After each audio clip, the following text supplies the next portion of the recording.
You can't stop buying in bulk and your pantry is a full-blown nightmare. This will probably be the most relatable episode yet.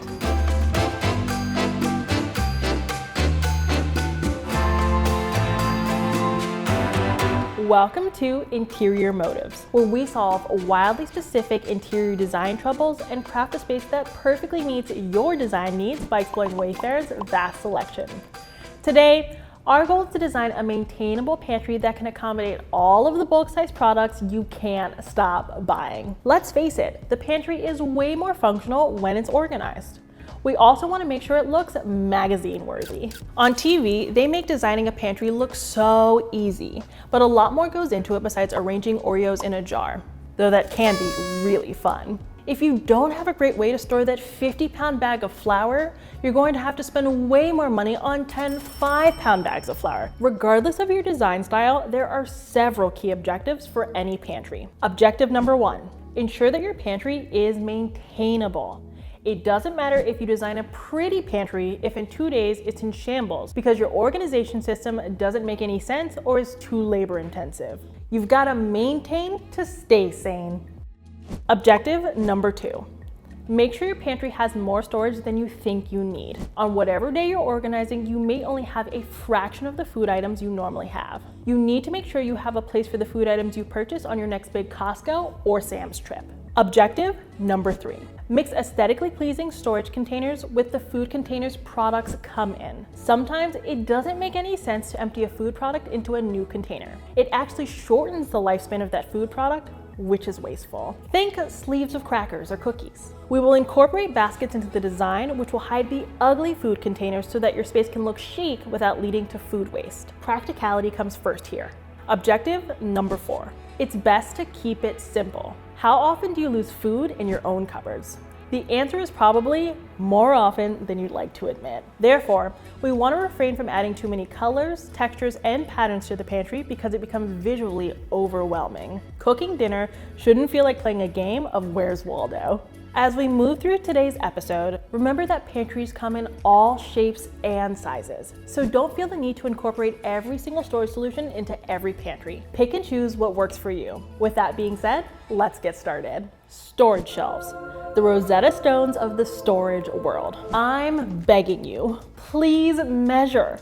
Measuring is everything when it comes to a pantry because if you don't measure the space you have available for shelves, you may end up overcrowding your space. Remember that you have to measure the width, depth, and height of your shelves, and if you're adding shelves along a corner, you have to consider the pre-existing shelves in your measurements. If you want a more industrial look in your pantry, go with these wire shelves. For a more traditional look, these wooden shelves are a better option. Whether you choose the wire shelves or the wooden shelves, now you need to add a shelf liner. You can go with a basic clear shelf liner or have fun with a pattern liner.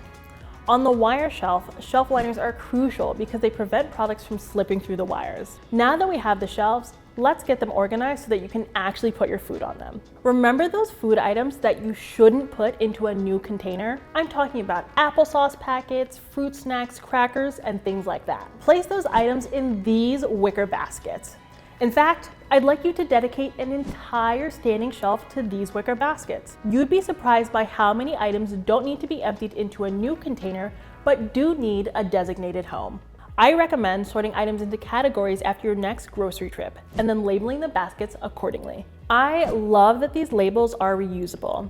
You write on them with chalk, so if the contents of the bin changes, it isn't a problem. On the next standing shelf, add these flat bottom candy jars to the uppermost shelf. And no, I don't want you to fill them with candy, but this is a judgment-free zone, so if you do fill them entirely with candy, I support you. Just find a really good dentist.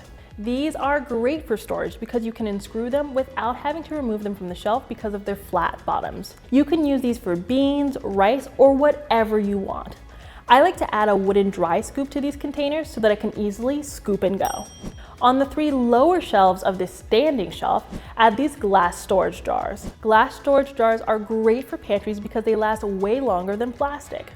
The seal on these is incredible, and they are dishwasher safe. So when you finally finish up that bulk product, you can throw it in the dishwasher and use it again. Throw those same chalkboard labels on these products. Add your flour, sugar, raisins, nuts, and other basic products to these containers.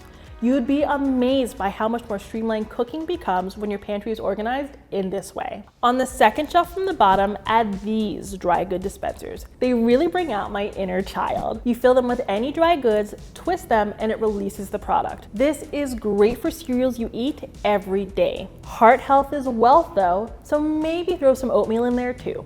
These dispensers are also great for that bulk product you bought and keep forgetting to use because it places it front and center. And they're pretty fun to use. On your bottom shelf, for your super oversized bulk products such as beans or dog food, use these airtight bulk storage containers. No moisture will get in, and they will allow you to take advantage of those deals you're tired of passing up on. Make sure to add these on the bottom shelves, seeing as they will be quite heavy. To round out your pantry, add this tiered spice rack to the pantry door or wall. You can add as many of these as you need because let's face it, you've bought the bulk size of garlic powder the last 3 times you've gone to the store and forgotten about it every single time. I know you did this because I've done it too. Now that we've taken care of the storage aspect of the pantry, let's talk design because the pantry doesn't have to feel like a scary closet.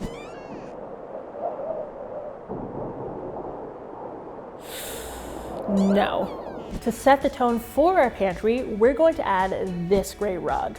Its geometric pattern adds some liveliness to the room, but you don't have to worry about tons of food getting stuck in it because of its thick, level pile. Whenever you're adding a rug to a pantry, kitchen, or any place where food is involved, try to stay away from loose fibers because they trap tons of food. This rug will make cleaning up easy, but you will still get a plush feeling under your feet. On top of the rug, we're gonna add this island in the color light green. The light green color is springy and fun. When it is paired with the rug, the pantry feels a lot more pleasant. The goal here is to make the pantry feel more like a room and less like a closet. The way to do that is to add some color and character. On top of the island, add these faux flowers and this tray with fruit that you picked up from your recent grocery trip. Always use your produce as decor. It's a cost-saving design tip that tastes delicious. Again, we want the pantry to feel more like an extension of the rest of the home. So we want to add decorative flares where we can. Consider adding this wallpaper. It adds a pop of blue which will brighten up the room and a fun pattern. Since you don't want to waste precious wall space that's meant for storage, wallpaper is a great way to add art without actually hanging a piece. Remember that one of our main objectives is to craft a pantry that is maintainable. So if you have kids, reserve the island for their items. They can easily access its shelves because it is low to the ground. This is a great place to store their cereal and snacks. Doing this will prevent you from having to use your pretty containers on kids' cereal boxes. Plus, they'll have the autonomy to grab their own cereal and the boxes won't ruin your aesthetically pleasing pantry. We added tons of storage to this room, so we want to make the space feel larger since stuffing it full of furniture and food products shrunk it a ton. The way we make it feel larger is to add this chrome light fixture. Lighting helps the space feel larger because it eliminates shade, which makes the space appear smaller and closed off. Now you have a pantry that is better organized than the store you bought the food from. Buying in bulk is an incredible way to save money, and every cent counts.